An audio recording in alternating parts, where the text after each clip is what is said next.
प्रभु राम देव भगवान अल्लाह खुदा ईश आदि नाम एक ही शक्ति के हैं।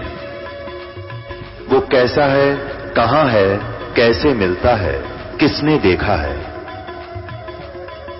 ये प्रश्नवाचक चिन्ह पूर्ण रूप से हटाने के लिए अवश्य सुनिए जगत गुरु तत्वदर्शी संत रामपाल जी महाराज के अमृत वचन सर्व पवित्र धर्मों के पवित्र शास्त्रों के आधार पर।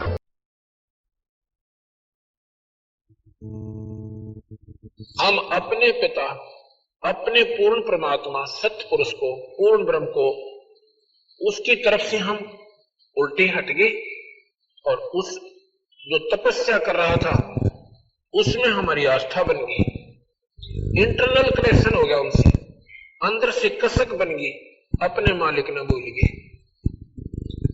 आकाशवाणी हुई थी कि नादानो, इसकी नादानी को मत देखो, ये अच्छी क्रिया नहीं है जो ये कर रहा है। पर हमारे मन में जैसे बच्चा हो ना, वो जहां आसक्त हो गया, होएगा तो सारा परिवार उसको मना करो, वो मानता नहीं। ऐसे ही हम इंटरनल कनेक्शन उसमें कर बैठे, ऊपर से ऐसे बैठे रहे। लेकिन पूर्ण ब्रह्म परमात्मा जानी जान थी, हमारी हृदय की भावना जानते थे। उन्होंने क्या किया, जब 70 युग तप किया, उसने मांगा कि क्या चाहता है बोलो, तो निरंजन कहने लगा मुझे जीव दे दो भगवान, मेरा अकेले का मन नहीं लगता। भाई जीव जब दूंगा, इनमें से कोई जाना चाहती है जीवात्मा ये यहाँ की, तो आप ले सकते हो, ऐसे जीव मैं अपनी मर्जी से नहीं दूंगा। इनसे पूछो अगर कोई तेरे साथ जाना चाहता है। तो हम तो सारे तैयार बैठे थे, क्योंकि उसके ऊपर आसक्त हो गए थे। वो बहुत प्यारा लगा था हमें ये ज्योति निरंजन। क्यों इसने वो तेरे की 70 युग तप किया, एक टांग पकड़ा होके, और फिर 70 युग तप किया, ओहो ये तो बहुत कमाल कर दिया। और ये बीमारी आज हमारा लगी हुई है।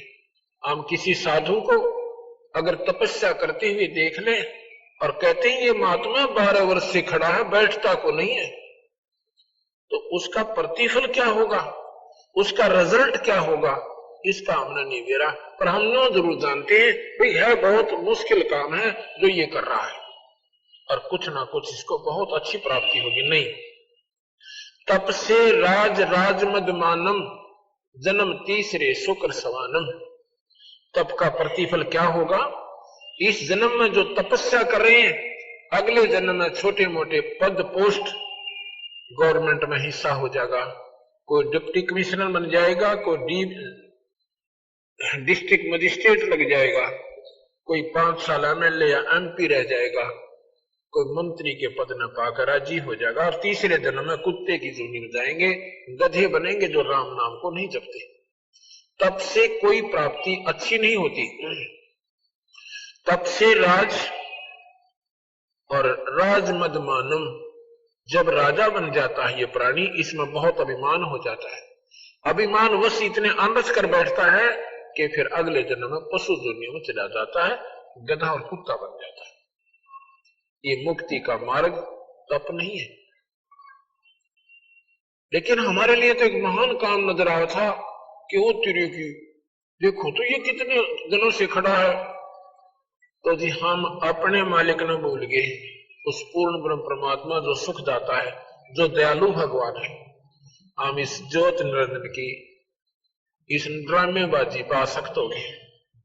तो ये आया हमारे पास, हम तो पहले प्रसन्न थे, इसके ऊपर आसक्त हो रहे थे। इसने कहा कि तुम मेरे साथ चलोगे, वहां पर स्वर्ग बनाऊंगा, इसे बढ़िया बढ़िया हीरे पन्ने जड़ूंगा, और वहां पर बाग बगीचे बनाएंगे, मौज मारा करेंगे, बड़े खुश रहेंगे। हमने तो कहने लगा जो जाना चाहता है हाथ खड़ा कर लो, सतपुरुष ने कहा पूर्ण ब्रह्म। तो जी सबसे पहले जिस आत्मा ने हाथ किया था उसका ऑटोमेटिक नंबर भगवान के पास, पूर्ण ब्रह्म के पास पहुंच गया। और फिर हमने सभी ने ऐसे हाथ खड़े कर दिए, हाथ जोड़ दिए ऊपर ने कि मैं भी जाना चाहता हूं, मैं भी जाना चाहता हूं। असंख्यों प्राणियों ने इस काल निरंजन के साथ आने की स्वीकृति दे दी। जिस आत्मा ने पहले हाथ उठाया था उसको सतपुरुष ने अपने पास बुलाया कि ठीक है, तुम जाना चाहते हो जाओ, पर एक काम करो कि हम तुम्हारे को जो इसको देना है ऐसे नहीं देंगे। उसकी लड़की बना दिया, बहुत खूबसूरत लड़की बना। उसका नाम क्या रखा? प्रकृति देवी, जिसको अष्टंगी कहते हैं। जगदंबिका भी उसका नाम रखागा, 8 भुजा जिसकी है। वो सुंदर लड़की बना दी। उसमें 2 भुजा थी। बाद में ये अपनी शक्ति प्रदर्शन के लिए 8 भुजा दिखा सकती है, नहीं 2 रूप में रहे, 2 भुजाओं के रूप में रहती है। उस लड़की को, प्रकृति को बनाया लड़की, और सभी जीवात्मा सूक्ष्म रूप में उसके अंदर प्रवेश कर दिया कि जितने जीव निरंजन चाहेगा एक बार आप जबान से बोल देना, उतने जीव बन जाएंगे। शब्द से सृष्टि रची जाएगी। और जाओ निरंजन के पास, क्योंकि तुम निरंजन के अपनी सहमति से जा रहे हो, पर एक ध्यान करना, हम सभी आत्माओं को भगवान ने, सतपुरुष ने यह कहा था कि तुम ये सतनाम मत भूलना और ये सारनाम याद रखना। यदि तुम्हें वहां कोई आपत्ति हो, इस सतनाम और सारनाम का एक बार सिमरण करना हृदय से कसक के साथ, फिर मैं तुम्हें वापस ले आऊंगा। तो हमने सोचा बहुत अच्छा हो गया कि सतनाम और सारनाम है, याद रख लेंगे। वो और नाम है, ये सतनाम और सारनाम ऐसे नहीं, वो नाम न्यारे हैं। ये तो उनका एक वैसे प्रतीक बताता हूं। तो जी वो लड़की जो है इस काल निरंजन के पास, इसका नाम बाद में काल पड़ा, पहले ज्योत निरंजन था। ज्योत निरंजन के पास, ब्रह्म के पास वो लड़की लाकर छोड़ दी और कहा कि निरंजन, जितने जीव तू कहेगा ये लड़की एक बार मुंह से बोलेगी, उतने जीव बन जाएंगे। ऐसा कहकर के उसको ये लड़की दे दी गई। अकेली लड़की को पाकर इस ज्योत निरंजन के मन में एक विशेष विकार उत्पन्न हो गया। वो कामातुर हो गया और अपने आव भाव को बदलकर बुरी नजर से उस लड़की को देखने लगा। उसकी गंदी गतिविधि को देखकर माई ने कहा, इस लड़की ने कहा कि निरंजन मेरे पास सब शक्ति है, जितने जीव को कहेगा मैं बना दूंगी, पर यह गंदी सृष्टि शुरू मत कर। पर नहीं माना, एक भी नहीं सुनी। इतना कामवश हो गया कि उस लड़की को जबरदस्ती करना चाहा। वो लड़की भी तो उसी बाप की बेटी थी, सूक्ष्म शरीर बनाया और उसके पेट में समा गई। वहां से पुकार की कि पिताजी, इस निरंजन ने मेरे साथ ऐसे ऐसे दुर्व्यवहार किया, मैंने अपनी इज्जत की रक्षा के लिए इसके पेट में शरण पाई है, मेरी रक्षा करो। अब कबीर साहब कहने लगे, यानी सतपुरुष कहने लगे, देखा ना ये कर दिए ड्रामे शुरू। उसने अपने पुत्र सहजदास से कहा कि जाओ उसके पेट से लड़की को निकाल दो और इस लड़की को इसको देकर 21 ब्रह्मांड समेत सतलोक से नीचे पटक दो। इस काल, इसका आज के बाद इसका नाम काल होगा। 1 लाख जीव रोज खाएगा, 1.25 लाख पैदा करेगा। ये ऐसी गलती का परिणाम इसको भोगना पड़ा और हम अपने पिता ने छोड़कर, अपने मालिक ने छोड़कर इस नकली पति के अंदर आस्था कर ली।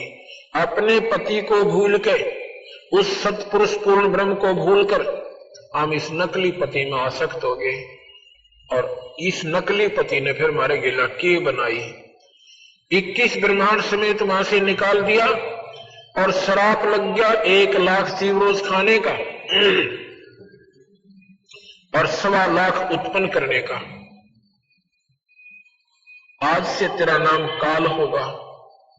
इस काल की 1000 भुजा है। 21 ब्रह्मांड को लेकर ये बहुत दूर आ गया और साथ में लड़की उसके पेट से निकाल कर दे दी, क्योंकि वो वचनबद्ध होकर दी थी और साथ में उसकी मर्जी से वो आई थी। अब उस माई ने फिर विनय की, निरंजन मेरे पास समझ सकती है, जितने जीव तू कहेगा मैं बना दूंगी, यह गंदी सृष्टि शुरू मत कर। पर नहीं माना, जबरदस्ती शादी की और 3 बच्चे उत्पन्न हुए। बड़े का नाम ब्रह्मा रखा, दूसरे का विष्णु रखा और तीसरे का शंकर भगवान। इन तीनों को ड्यूटी दे दी। जब ये सियाने हो गए और स्वयं अंतर्ध्यान हो गया और माई से कहा, आज के बाद मैं किसी को दर्शन नहीं दूंगा, मैं ऐसे लोक में रहूंगा, ना ब्रह्मा आ सकेगा, ना विष्णु आ सकता, ना शिव आ सकता, ना कोई साधक वहां आ सकता, मैं उस ऐसे लोक में रहूंगा। और तू ऐसे करना। माई से कहा, किसको? इस जगदम्बिका को, प्रकृति देवी को, कि जब ये बच्चे सियाने हो जाएं, इनको सागर मंथन पर भेज देना, जो जो वस्तु निकले इनको एक एक बांट देना। जब ये बच्चे सियाने हुए, इनको सागर मंथन पर भेजा। सागर मंथन में पहले 4 वेद निकले, वेद ब्रह्मा ने लिए और उसने इनको पढ़ा, पढ़कर पाया कि इसमें भगवान और है, हमारा पिता कोई और है। तो माई ने कहा, माई से पूछा करते थे कि मां हमारा पिता कौन है? माई कहती थी, बेटा मैं ही तुम्हारा पिता हूं, मैं ही तुम्हारी मां हूं। क्यों कहती थी ऐसे? क्योंकि उसने प्रण कर लिया था निरंजन ने, आज के बाद मैं किसी को दर्शन नहीं दूंगा। अगर मां कह देती कि तुम्हारा पिता ऐसे ऐसे वहां रहता है और बच्चे कहते हम तो पिता के पास जाएंगे,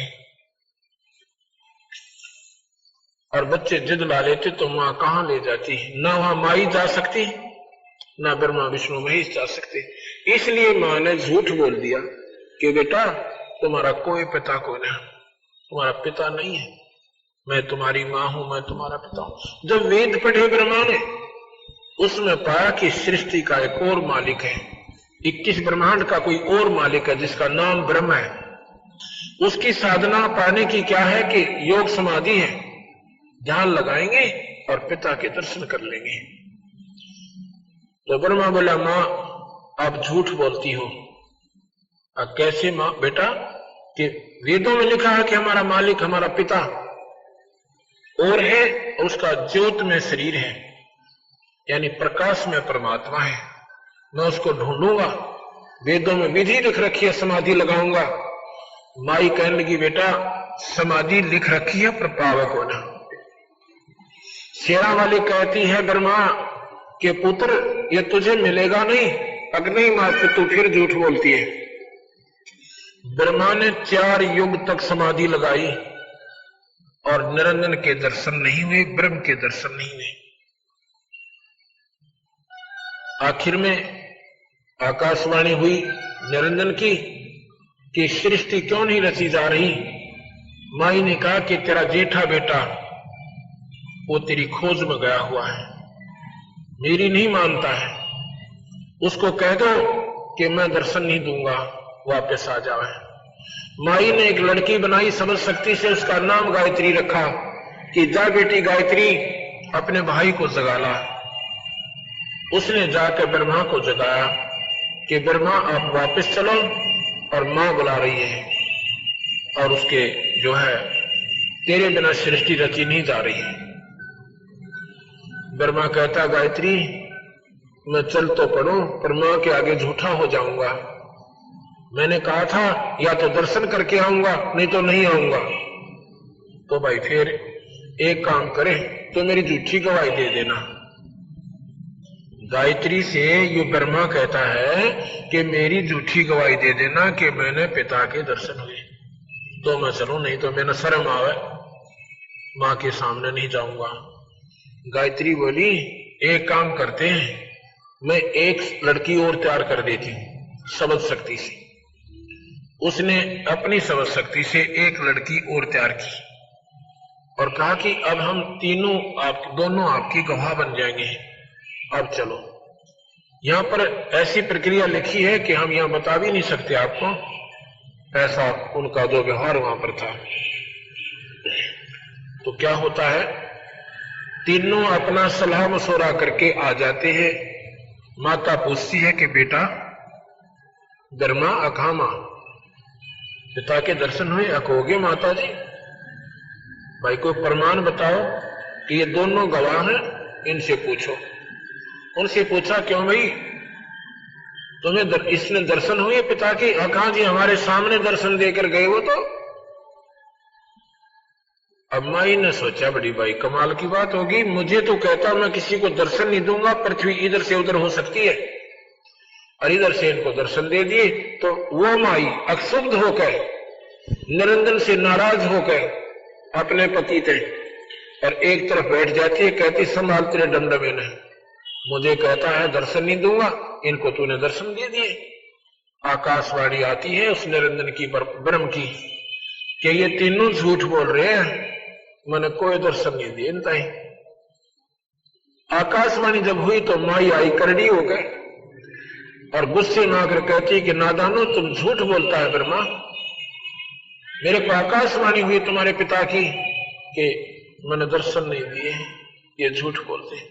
फिर वो सहम गए, घबरा गए, अगर तो थारी पोल पाट गई, हंसने लग गए, कहने लगे मां मैंने तो नो सोची थी कि मां का आगे नो कानू जाऊंगा मैंने शर्म लगेगी, और मैं तो झूठ बोल दी थी,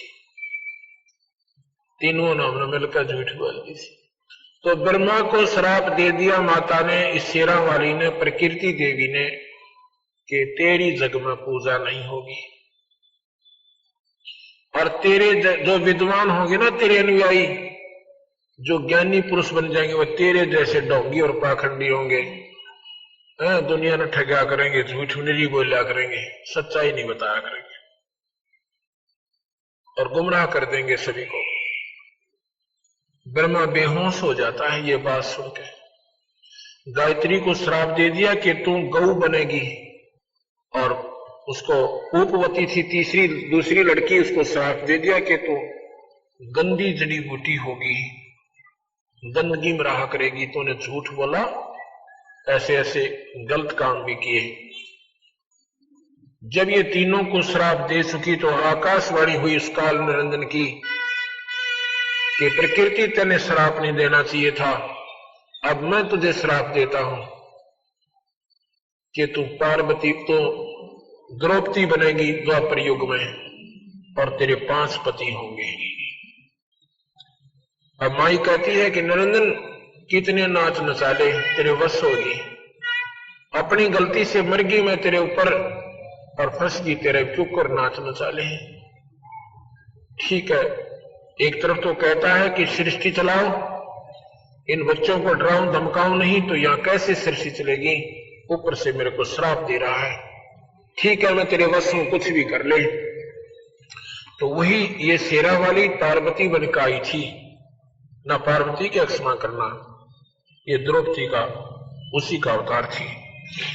अब क्या होता है, दूसरी बार फिर सागर मंथन करवाया, जो बच्चे सियाने हो गए, बड़े बड़े हो गए। दूसरी बार जब सागर मंथन हुआ तो 3 लड़कियां निकली सागर मंथन में। बड़ी का नाम सावित्री रखा, ब्रह्मा से ब्याह दी। दूसरी का नाम लक्ष्मी रखा, विष्णु से ब्याह दी। और तीसरी का नाम उमा रखा, जो शिव से शंकर जी आकर शादी कर दी। और यहां से ये काल निरंजन की सृष्टि शुरू होती है। अक्षर पुरुष एक पेड़ है, निरंजन वा की डार, ये तीनों देवा शाखा है भाई, पात्रो संसार। ध्यान से सुनना इस दोहे को।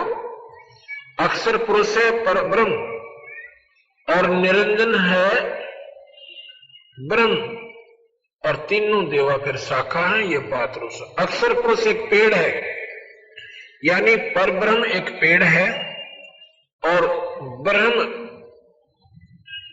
उसकी डार, डार माने मोटी डारी, एक तो तना जो नीचे निकले जमीन से ऊपर, उसको तो समझो परब्रह्म, उसका मोटा डाला लगा हुआ, मोटी मोटी तना है, वो डार है, उसको समझो यो निरंजन। और उस मोटी डार का फिर 3 शाखा है, ये ब्रह्मा विष्णु में। लेकिन जो जड़ रूट है, नीचे जो रूट रहेगी ना जड़, वो पूर्ण ब्रह्म है। अब यहां ध्यान से सुनना, इस एक दोहे से, इस एक ही दोहे में सारी सृष्टि को महाराज ने बता दिया। परब्रह्म एक पेड़ है और ब्रह्म बाकी डार, और ब्रह्मा विष्णु शाखा है, ये पात रूप संसार, ये समझ लो इसको। और रूट कौन है? वो पूर्ण ब्रह्म है, जहां से सारी सृष्टि निकल कर आई है। अब यहां पर आपको मैं कबीर साहब की वाणी सुनाता हूं और इससे आपको ज्ञान होगा। ये जो कथा मैंने आपको बताई है, इसको कथा मत समझना, ये सच्चाई से परिपूर्ण समझना। धर्मदास जी को कबीर साहब बताते हैं, धर्मदास ये जग बोराना, कोई न जाने पद निर्वाणा, यही कारण मैं कथा पसारा, जग से कहिए एक राम नियारा। आप ये 5-6 दिन सत्संग अवश्य सुनना, इसमें आपको परमात्मा की परिभाषा आज तक आपने नहीं सुनी होगी, वो सुनाई जाएगी, और तभी आप परमात्मा की तरफ एक विशेष रुचि बनाओगे कि भगवान है क्या, परमात्मा कहते किसे हैं। यही कारण मैं कथा पसारा, जग से कहिए एक राम नियारा। राम क्या चीज है? उसे गॉड कहो, राम कहो, अल्लाह कहो, खुदा कहो, रब कहो, ये भाषा भिन्न शब्द है, शक्ति एक ही है। राम शब्द एक शक्ति बोधक शब्द है। जैसे साहब कहते हैं, जैसे ऐसा तो साहब है, और भाई जैसे मंत्री साहब, मुख्यमंत्री साहब, प्रधानमंत्री साहब, साहब शब्द एक शक्ति बोधक शब्द है, और जिसमें जितनी शक्ति है उतना ही वो साहब है। ये राम शब्द समझो, 3 लोक के राम हैं, ब्रह्मा विष्णु महेश, यानी 3 लोक के साहब हैं, ये 3 लोक के राम हैं, इससे ज्यादा शक्ति नहीं है। जैसे मंत्री जो है अपने विभाग में वो फुलफलेज होता है, लेकिन वो पूर्ण शक्ति युक्त नहीं है। डीएम, डिस्ट्रिक्ट मजिस्ट्रेट, जिसको डिप्टी कमिश्नर भी कहते हैं, वो भी शक्ति युक्त है, वो भी साहब है, पर अपने डिस्ट्रिक्ट लेवल तक ही साहब है। इसीलिए राम शब्द है। 3 लोक के राम है ब्रह्मा विष्णु महेश, 21 ब्रह्मांड का राम है काल निरंजन, ये यहां का मालिक है 21 ब्रह्मांड का, और 7 शंख ब्रह्मांड का मालिक है परब्रह्म। वो परब्रह्म जो राम है वो 7 शंख ब्रह्मांड का, अनंत करोड़ ब्रह्मांड का, अनंत करोड़ ब्रह्मांड का ओवरऑल कंट्रोलर जो राम है वो पूर्ण ब्रह्म है। उसको सतपुरुष राम कहते हैं, उसको सत साहेब कहते हैं। जैसे प्रधानमंत्री ओवरऑल कंट्रोलर, ओवरऑल साहेब है, सबके ऊपर साहेब है। मंत्री अपने राज्य में साहेब है, मुख्यमंत्री अपने राज्य में साहेब है, चीफ मिनिस्टर जो होते हैं। इसी प्रकार ये 3 लोक के राम हैं ब्रह्मा विष्णु महेश, केवल 3 लोक्स ओनली, ओनली 3 लोक्स। उसमें कौन कौन से हैं? ये मृत्यु लोक, स्वर्ग लोक और पाताल लोक, और लोक और भी बहुत हैं। उनका मालिक कौन है? वो परब्रह्म, यानी ये ब्रह्म है। और इन सब के ऊपर 21 ब्रह्मांड और सब 7 शंख ब्रह्मांड के ऊपर जो परमात्मा है वो राम है, वो कबीर, वो पूर्ण परमात्मा है।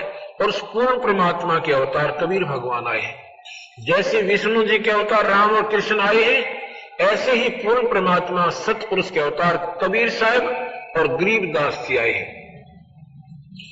यही कारण मैं कथा पसारा, जग से कहिए एक राम नियारा। यही ज्ञान जग जीव सुनावो, सब जीवों का भरम नसावो। धर्मदास ये कथा सबको सुनाना, इसी में मत समझना कि कबीर साहब ने मन ग्रंथ बना रखी होगी। या देवी भागवत सुनाऊंगा आपने, एक तीसरा सेकंड ओनली, और साथ में आपको ये गीता जी सुनाऊंगा, या गीता जी भी बताओगी आपको कि यह सृष्टि ऐसी ही रची थी। ये ब्रह्मा, ये निरंजन कौन है? ये ब्रह्मा विष्णु महेश का पिता है। और फिर इस गीता जी में लिखा कि उस भगवान का ध्यान धर अर्जुन, कृष्ण जी कहते हैं उस भगवान का ध्यान धर भाई, जिससे फिर तेरा जन्म मरण कोई न हो। वो भगवान कौन है? वो गीता जी में बताऊंगा। वो सतपुरुष पूर्ण परमात्मा की तरफ ये काल निरंजन इशारा करता है। गीता भगवान कृष्ण ने नहीं बोला था। ये बातें जो मैं कह रहा हूं एक बार आपके हृदय में स्ट्राइक करेंगी कि अच्छा सर परमात्मा आयु पहली बार सुना, कृष्ण जी ने गीता ना बोली। कृष्ण जी ने गीता नहीं कहा। कृष्ण जी के शरीर में ये गुप्त शक्ति काल निरंजन प्रवेश किया। 1000 भुजा का भगवान, 21 ब्रह्मांड का मालिक, और भगवान कृष्ण के इस शरीर में प्रवेश करके बॉडी में उसने अपनी ब्रह्म का श्रेष्ठ ज्ञान गीता जी के रूप में हमें दे दिया। गीता जी 1 नंबर शास्त्र है इस ब्रह्मांड का, इससे उत्तम शास्त्र नहीं है भक्ति के मार्ग का। बाकी ज्ञान जानकारी पुराणों में भी ठीक है, वो केवल नॉलेज है, वो ज्ञान है।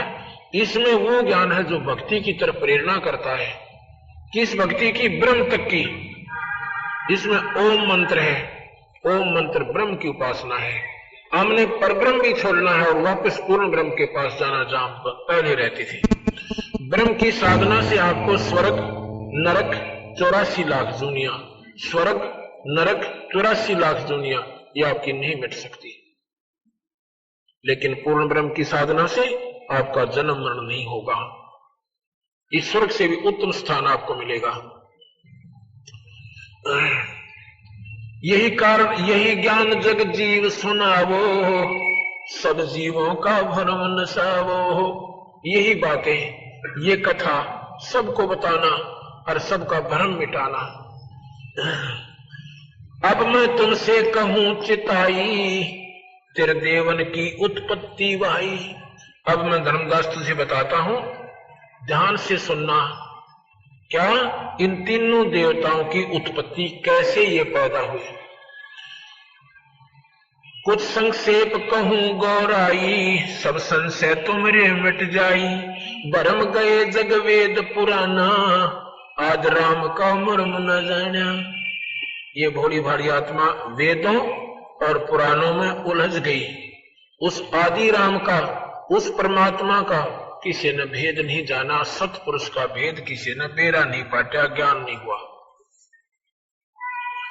राम राम सब ज्ञानी सुने सो हृदय लाई, मूर्ख सुने तो गुम नहीं आई। जो विचारवान पुरुष होंगे, जो बहन भाई, जब हमारा सत्संग सुनो एकदम निरपेक्ष हो जाना,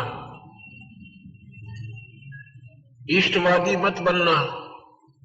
इष्टवादी बनकर सुनोगे तो ये बात आपको खटकती रहेंगी और ज्यादा खटक जाएंगी।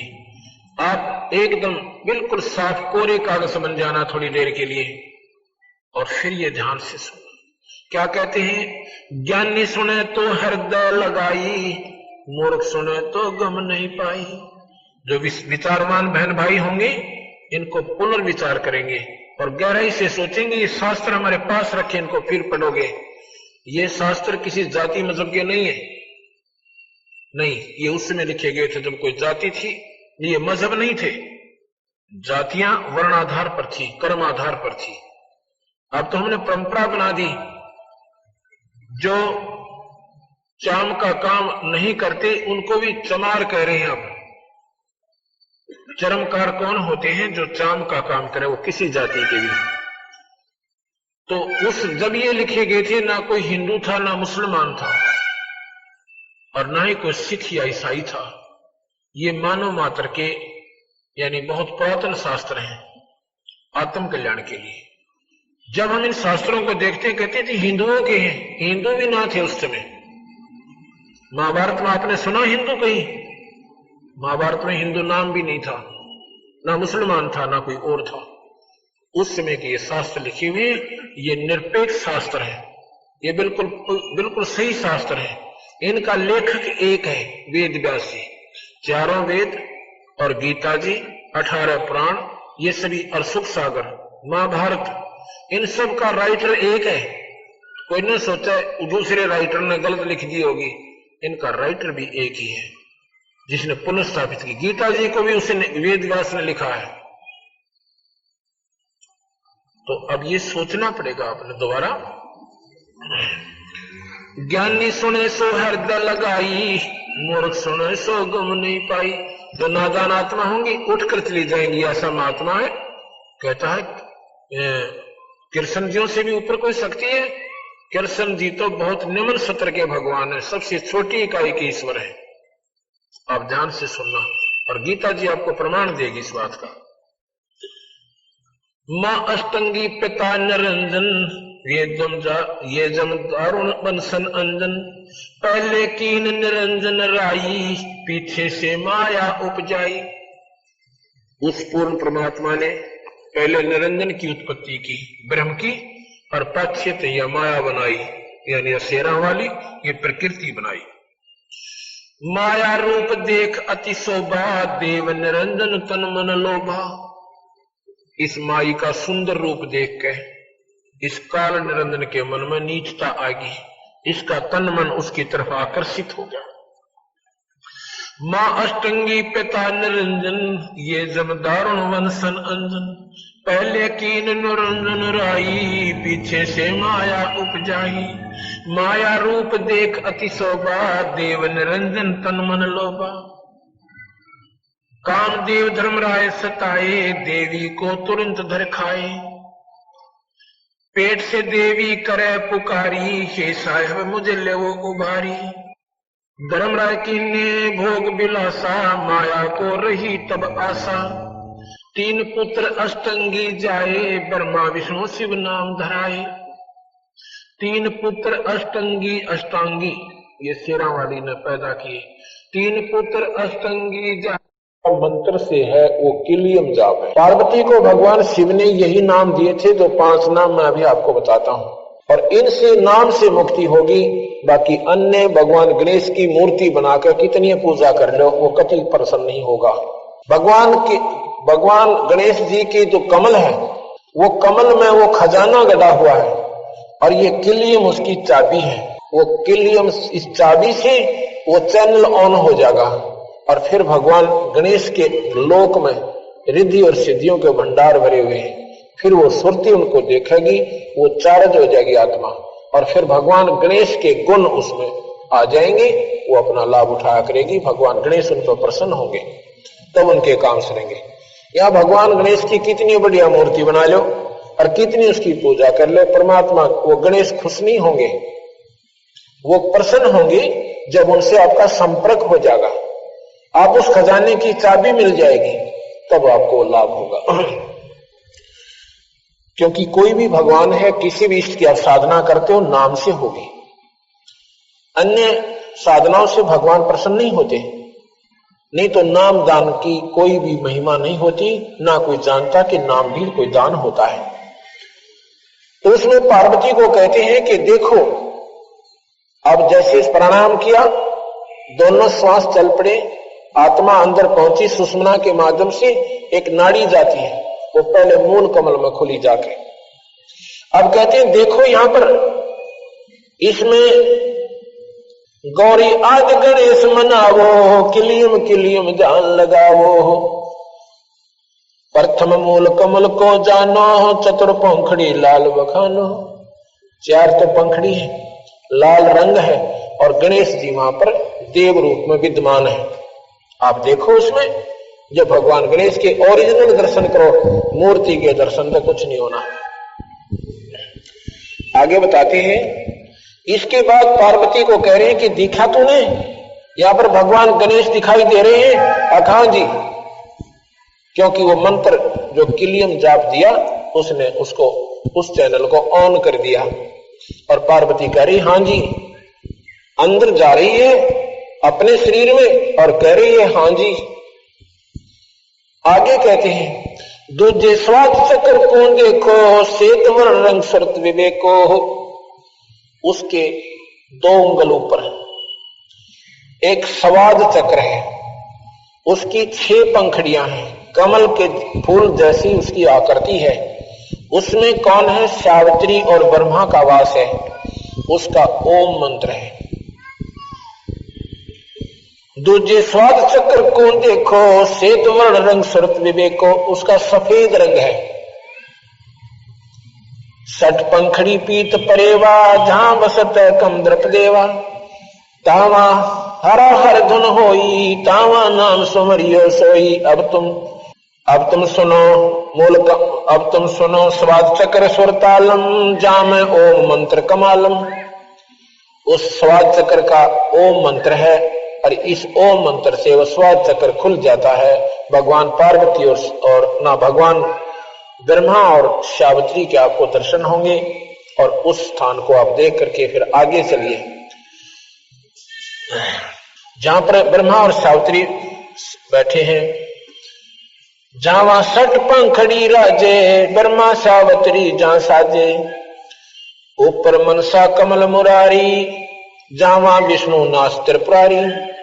जावा 8 पंखड़ी राजे जावा लक्ष्मी शक्ति विराजे तावा हरियम हरियम गाजे। उस स्वाद चक्र के ऊपर नाभि कमल आता है। नाभि कमल ये सुंडी जो होती है इसके बिल्कुल पीछे नाभि और रीढ़ की हड्डी के अंदर वहां पर कहते हैं बता रहे हैं कि भगवान विष्णु जी का वो कमल है। उसकी 8 पंखड़ियां हैं और उसका के मंत्र है हरियम। उसकी चाबी है। ये मंत्र जाप करो ये कमल ऑन हो जाएगा यानी ये चैनल ऑन हो जाएगा और आपने दिखाई देगा वहां पर भगवान विष्णु और लक्ष्मी। और फिर देखना ये हर मनुष्य में यही है, हर स्त्री में यही है। मानव शरीर परमात्मा पाने के लिए बहन और भाइयों के लिए भगवान ने खुली छुट्टी दे रखी। इसमें कोई स्त्री पुरुष में कोई भिन्नता नहीं है। जो चैनल हमारे लगे हुए हैं ये सब समान है। इसमें जाति और मजहब से कोई संपर्क नहीं। तो इनको जो हम देख ले ना तो मजहब 2 बने ना भक्ति न्यारी रहे। कोई साधना बताता है कोई साधना बताता है। ये हमारी मनमुखी साधना है जिन्होंने इस शरीर को ढूंढा नहीं और इस शास्त्रों को खोजा नहीं। जब ये शास्त्र और हमारे अंदर के कमल एक मिल जाएंगे फिर हमारी भक्ति श्रेष्ठ है और हम अपना सही मार्ग पर चल रहे हैं। तो यहां पर क्या बता रहे हैं? विष्णु जी का कमल है जिसकी 8 पंखड़ियां हैं और उसका हरियम मंत्र है। उस हरियम मंत्र से वो कमल खिल जाएगा। ये कमल क्या है? जैसे आपने देखा होगा ना ब्लेडर होता है। ब्लेडर जो बच्चे गेंद खेलते हैं वो हवा रहित जब होता है वायु नहीं होती तो चिपक जाता है। ऐसे वो पंखड़ियां चिपकी हुई है। ये जिनकी भक्ति नहीं बनी हुई ये पंखड़ियां हर कमल की ऐसे बूसी पड़ी है ऐसे चिपकी हुई है। इस नाम के जापते उनमें हवा भरी जाती है। अधिक नाम जाप करना पड़ेगा तो वो धीरे धीरे धीरे धीरे ऐसे खिल जाएंगे और बिल्कुल ऐसे कमल बन जाएगा। जब वो खिल जाएंगे तो उनके बीच में एक बहुत टिकारी सी होती है, एक सुई की नोक टिक ऐसी एक रोशनी सी निकलेगी। फिर ये आत्मा रोशनी को जल्दी कैच करती है। उस रोशनी के ऊपर इतनी ध्यान देती है कि एकदम दूरबीन सी बन जाती है और उस कमल के अंदर हो रही सब प्रक्रिया उस हंस को सामने दिखाई देती है। उस लोक में भगवान विष्णु दिखेंगे और साथ में लक्ष्मी मां दिखेगी और फिर आपको उस नाम की कमाई से वो कमल खिल जाएगा और आपके भगवान विष्णु की प्राप्ति होगी। ऐसे तुम स्थान उस लोक में स्थायी स्थान पाओगे। उसके बाद क्या बताते हैं कि यहां हृदय कमल है। ये दोनों सतनों के जो निशान हैं इनके पैरेलल आ जाइए यहां, और बिल्कुल बैकबोन के पीछे वहां पर हृदय कमल है, ये दिल नहीं। एक कमल है न्यारा, हृदय माने बीच में, मध्य, उसमें 12 पंखड़ी का एक अंतड़ियों की बनी हुई कमल के फूल की आकृति है, उसकी 12 पंखड़ियां यानी पतियां हैं, और उसमें सोहम मंत्र है उसका। उस सोहम नाम से वो खिल जाता है और खुल जाता है, चैनल ऑन हो जाता है। भगवान शिव के लोक की पार्वती और शिव आपने दिखाई देंगे और फिर आपकी भक्ति उस लोक की प्रफुल्लित हो जाएगी। ऊपर अब सुनो, हृदय कमल कमालम झामा द्वादश दल का ख्यालम। अब तुम हृदय कमल कमालम, उस हृदय कमल को के कमाल दिखाता हूं, उसके अंदर हो रहे खेल दिखाता हूं। उसमें द्वादश दल का ख्यालम, द्वादश माने 12 कमलों का एक फूल है। जावा शिव शक्ति बिराजे सोहम नाद अनंत धुन गाजे। उसमें भगवान शिव और पार्वती, शक्ति माने माई, उसमें भगवान शिव और पार्वती यानी शक्ति रहते हैं। उनका सोहम जाप है, इस जाप से वो कमल खिल जाएगा और आपको भगवान शिव के लाभ प्राप्त होने शुरू हो जाएंगे। ऊपर सोटस कमल समूला झावा नाम श्री रंग तुल्ला। अब देखो ये कंठ कमल है, ये कंठ है हमारा, इसके पीछे, इसके सामने और जहां पर ये रीढ़ की हड्डी बैंड होती है थोड़ी सी ऐसे ऊपर आके, वहां पर एक ऐसा चौड़ा सा स्थान है, उसमें 16 पंखड़ी का कमल है। उसमें ये सेना वाली माया, आदि माया, अष्टंगी, आदि भवानी, ये इसका कमल है। इसका सीरियम जाप है, सीरियम, और सीरियम जाप से ये कमल, ये चैनल खुल जाता है। और उस माई का जो भी वहां पर आपको दिखाई देगा वो स्वयं देखने से ही बनेगा। 2 दल कमल परेखा ध्यानो, 2 दल कमल परेखो ध्याना, ब्रह्मरंध्र की घाटी जाना, बंकापुर बंकी है नगरी, घाट बाट कुछ पंथ न डगरी। अब क्या बताते हैं, इसके ऊपर चलो आगे, त्रिकुटी आएगी, उसमें दो पंखड़ियों का कमल है, एक पंखड़ी सफेद है, एक काली है। यहां से ऊपर एक और नाम चलता है, उसको सत्य नाम कहते हैं। वो फिर आपको त्रिकुटी से ऊपर आगे लेके जाएगा। उसके बाद क्या है, यहां पर एक 1000 पंखड़ी का कमल है। ये जो शिखा है ना, शिखा, चोटी जिसे कहते हैं, इसके नीचे 1000 पंखड़ियों का एक कमल बना हुआ है। उसमें निरंजन भगवान रहते हैं, ज्योति निरंजन, जिसको निरंकार ईश्वर कहते हैं, जिसको प्रकाश में परमात्मा कहते हैं, जिसे ब्रह्म कहते हैं। और उनका जो, उनको प्राप्ति क्या है, उसकी विधि न्यारी है। यहां तक तो ये कमल इन मंत्रों से खुल जाएंगे। उसके बाद एक श्वास का सिमरण होता है, उस श्वास के सिमरण से हम उस निरंजन के लोक में पहुंचेंगे। ये यहां के पंतांजलि योग दर्शन, वशिष्ठ योग, इसमें केवल सहस्रार कमल तक के मार्ग तक का ही मार्गदर्शन है। अब हमारा यहां से मार्ग और ऊपर को शुरू होता है, क्योंकि ये ब्रह्म तक की प्राप्ति का साधन है। हमने ब्रह्म को छोड़ पार ब्रह्म, और पार ब्रह्म को छोड़ हमने पूर्ण ब्रह्म को प्राप्त करना है। आपने 3 नाम सुने होंगे, ब्रह्म सुना होगा, आपने परब्रह्म भी सुना होगा, आपने पूर्ण ब्रह्म भी सुना होगा।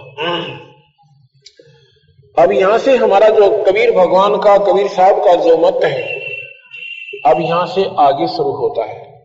पार्वती ने सहस्रार कमल तक की उपलब्धि की, इन 5 नामों का जाप किया, उनको चौथी मुक्ति प्राप्त हुई। जब तक भगवान शिव रहेंगे पार्वती उनके साथ रहेगी, अब मरेगी नहीं। लेकिन एक समय आएगा कि भगवान शिव भी मरेंगे और पार्वती भी मरेगी। वो कब आएगा? जब कल्प का अंत होगा। गीता जी में लिखा है कि अर्जुन, जब ये कल्प अंत होगा, ना ब्रह्मा रहे, ना विष्णु रहे, ना शिव रहे, और ना इनके ये लोक रहे, ना स्वर्ग रहे, केवल उस टाइम एक ब्रह्मलोक रहेगा। ब्रह्मलोक क्या है? ये आपको थोड़ी कथा सुनाता हूं, क्योंकि हमारी जो कबीर साहब की जो प्रक्रिया, कबीर साहब के बारे में जानकारी हम क्या बताना आपको चाहते हैं, वो इस कथा के बाद शुरू होगी। जब तक आपने ये कथा याद नहीं होगी जो मैं अब सुनाने जा रहा हूं, तब तक आप ABCD कबीर साहब के बारे में नहीं जान सकते। इस कथा को मैं रोजाना सुनाऊंगा 5-6 दिन, क्योंकि इस कथा के बिना हमारे सारे शास्त्र अधूरे हैं, इनकम्प्लीट हैं। आपने विष्णु पुराण पढ़ा हो, उसमें लिखा है कि विष्णु सर्वशक्तिमान है और विष्णु जी से ही ब्रह्मा और शिव की उत्पत्ति हुई है। अगर नहीं पढ़ा हो तो ये मेरे पास रखा है, इसको पढ़ सकते हो। अच्छा, फिर शिव पुराण में क्या लिखा है कि भगवान शिव से, ये शिव महापुराण है, भगवान शिव से ब्रह्मा और विष्णु की उत्पत्ति हुई। आप देखना मैं क्या कहना चाहूं। आपने सत्संग बहुत सुने होंगे, क्योंकि जो पुण्यात्मा है वो परमात्मा की तलाश में है और ढूंढते भी रहना चाहिए, घूमते भी रहना चाहिए। ज्ञान सब संतों के सुनने चाहिए, लेकिन जब आपका समय आएगा अपने आप आपको ज्ञान हो जाएगा कि हम कहां खड़े थे। ये देवी भागवत महापुराण ये पढ़िए, इसमें क्या लिखा है कि ये ब्रह्मा विष्णु महेश की माता है। शेरा वाली ये जो माता आप देख रहे हो शेर पे, ये ब्रह्मा विष्णु महेश की माता है। 3रे स्कंद में पढ़ियो इसको। और इनके पिता कौन है? ज्योत निरंजन सनातन भगवान, और यह इनकी मां से तीनवा की, ब्रह्मा विष्णु महेश की ये माता है। और इनके पिता कौन है? ज्योत स्वरूपी निरंजन ब्रह्म सनातन भगवान। गीता जी के 5वें अध्याय के, गीता जी के 14वें अध्याय का 3, 4, 5 श्लोक पढ़िए। उसमें यही निरंजन भगवान कहता है, ब्रह्म कहता है, भगवान कृष्ण के शरीर में प्रवेश करके 1000 भुजा का भगवान है वो काल निरंजन, उसको काल निरंजन भी कहते हैं। तो वो कहता है कि प्रकृति तो मेरी पत्नी है। प्रकृति कौन? ये शेरा वाली। और ये सब संसार इसी से उत्पन्न होता है। आगे कहते हैं कि ब्रह्मा विष्णु महेश ये प्रकृति से उत्पन्न हुए, इस शेरा वाली से उत्पन्न हुए। 14वें अध्याय का 3रा, 4था और 5वां श्लोक आप पढ़ सकते हैं। अब मैं क्या बताना चाहूं सो इन सारे शास्त्रों को सुचारू करेंगे कबीर साहब के ज्ञान से। आपने ब्रह्म सुना, परब्रह्म सुना और पूर्ण ब्रह्म सुना, लेकिन इसका भेद नहीं पाया। हम किसी विद्वान पुरुष से पूछते थे कि ब्रह्म और परब्रह्म में क्या अंतर है, वो कहते थे वही ब्रह्म है वही परब्रह्म है। ऐसा नहीं है। दादा और परदादा, एक तो फादर, एक ग्रैंड फादर, और एक ग्रैंड फादर का भी फादर, उसको परदादा कहते हैं। एक तो दादा ग्रैंड फादर और ग्रैंड फादर का भी पिताजी, उसको परदादा कहते हैं। परदादा यानी दादा से भी बड़ा।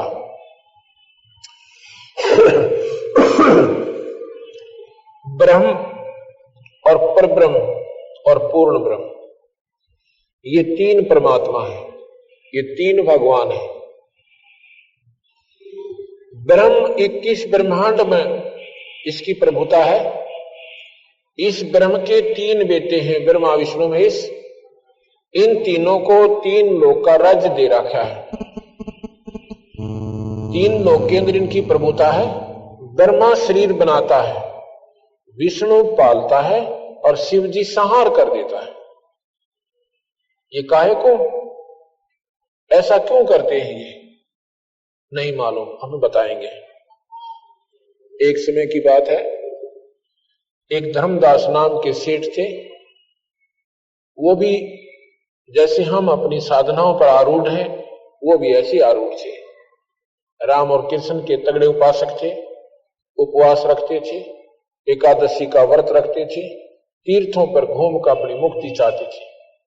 सौभाग्यवश एक दिन कबीर भगवान उन्हें मिल जाते हैं। सतगुरु कबीर भगवान आकर उस नादान आत्मा को कहते हैं कि जो तू साधना कर रहा है तो असंख्यों बार कर चुका भाई, कभी स्वर्ग चलाएगा, कभी नरक चलाएगा, कभी 84 में धक्के खाए, कि तुम्हारा जन्म मरण नहीं मिट पाया। उसने पूछा भगवान फिर कहानी किस हिसाब से, वो समझाइए।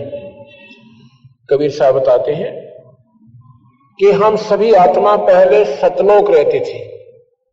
सतलोक पूर्ण ब्रह्म परमात्मा का स्थान है। सतलोक सतपुरुष पूर्ण ब्रह्म, उस पूर्ण ब्रह्म का स्थान है। हम सभी आत्माएं वहां रहती थी। ये कुछ भी नहीं था। अभी आपने आरती में सुना है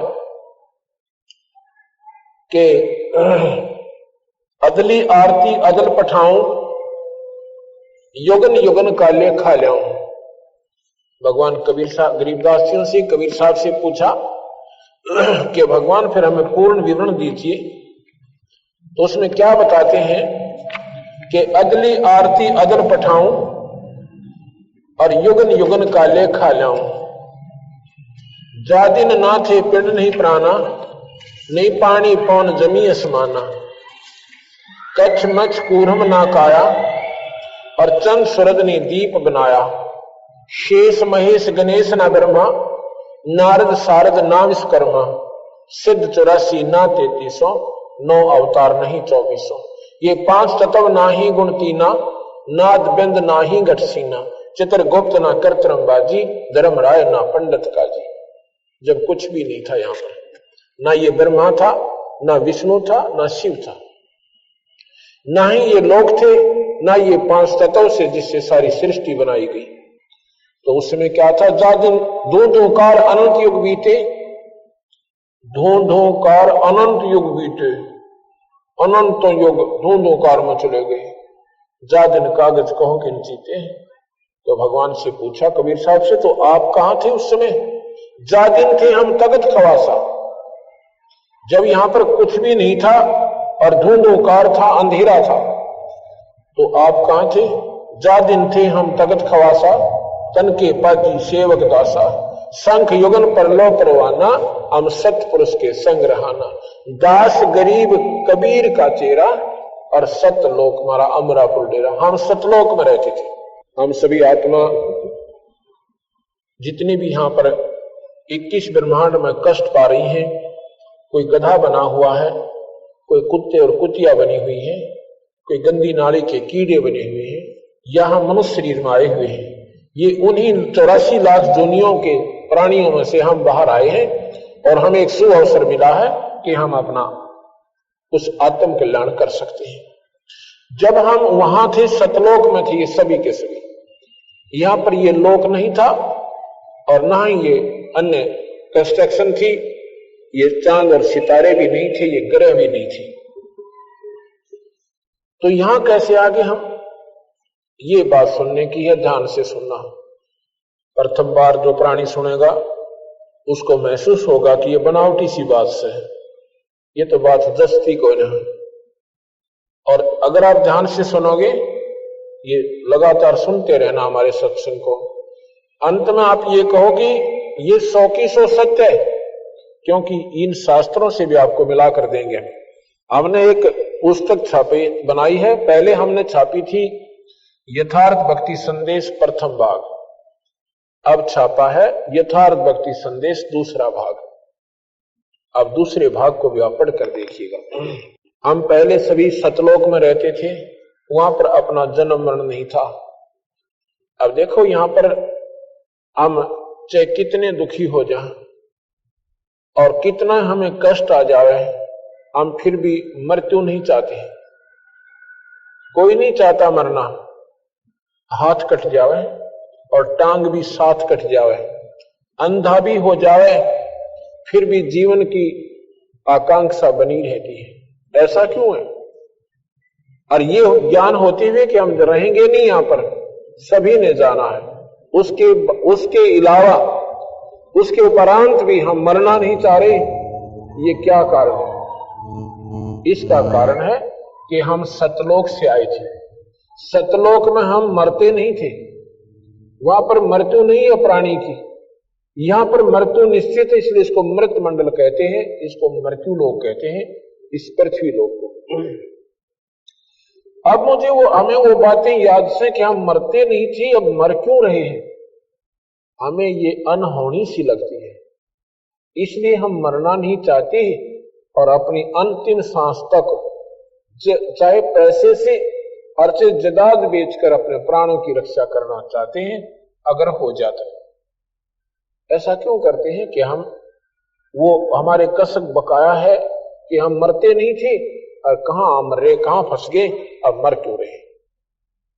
हम सतलोक में रहते थे, वहां पर सतलोक क्या है? एक ऐसा तेजों में शरीर हमें मिलता है, वहां पर अपना परिवार बनेगा।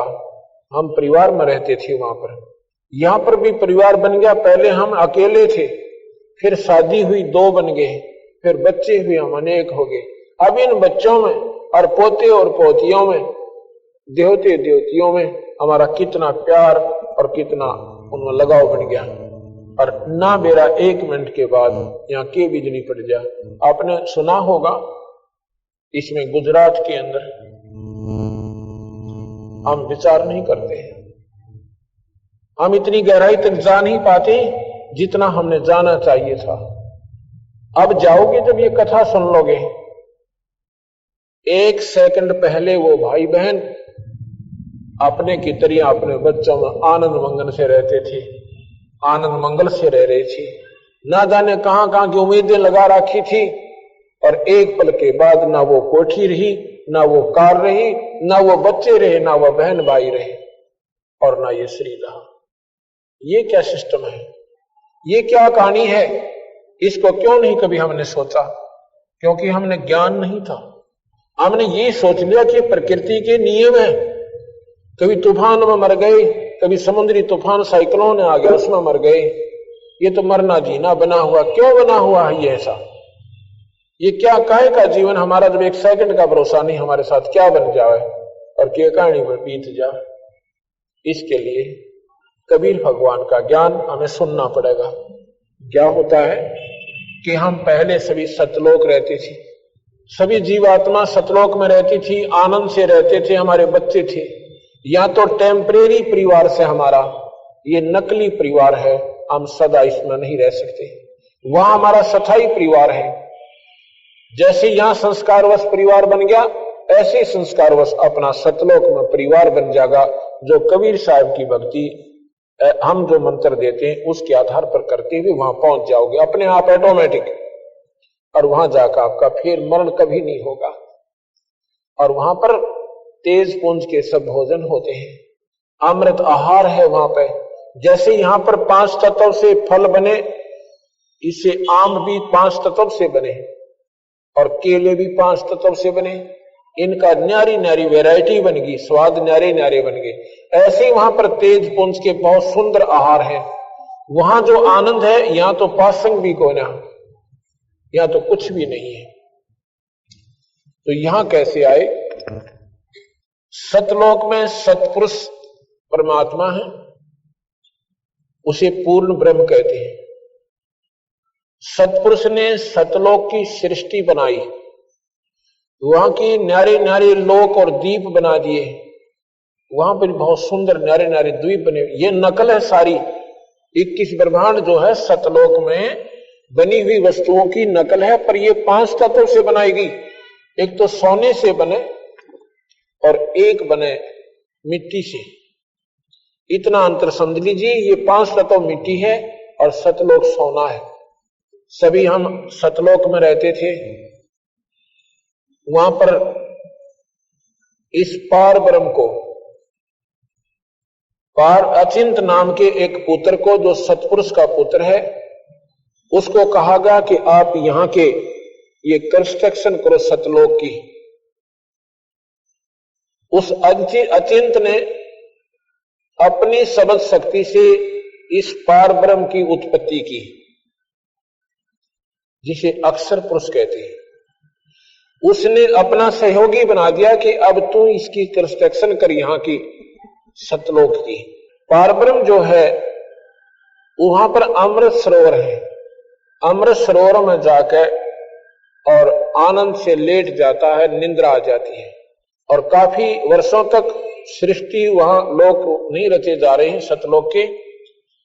तो पता चला, सतपुरुष ने कहा कि वो अचिंत खड़ा हो, आवाज नहीं सुनी। उसमें एक अमृत तत्व से एक अंडा बनाया, उस अंडे को उस अमृत सरोवर में डाल दिया। बहुत बड़ा अंडा, एग। और जब वो अमृत में उस सरोवर में जा रहा है गड़गड़ गड़गड़ करता हुआ, तो पार ब्रह्म की आंखें खुल जाती हैं, निंद्रा भंग हो जाती है। जब निंद्रा भंग होती है, इंसान एक कोपित नजर से देखता है। जो कच्ची नींद उठ जाते हैं, कच्ची निद्रा भंग होती है तो कुछ क्रोध से सा होता है।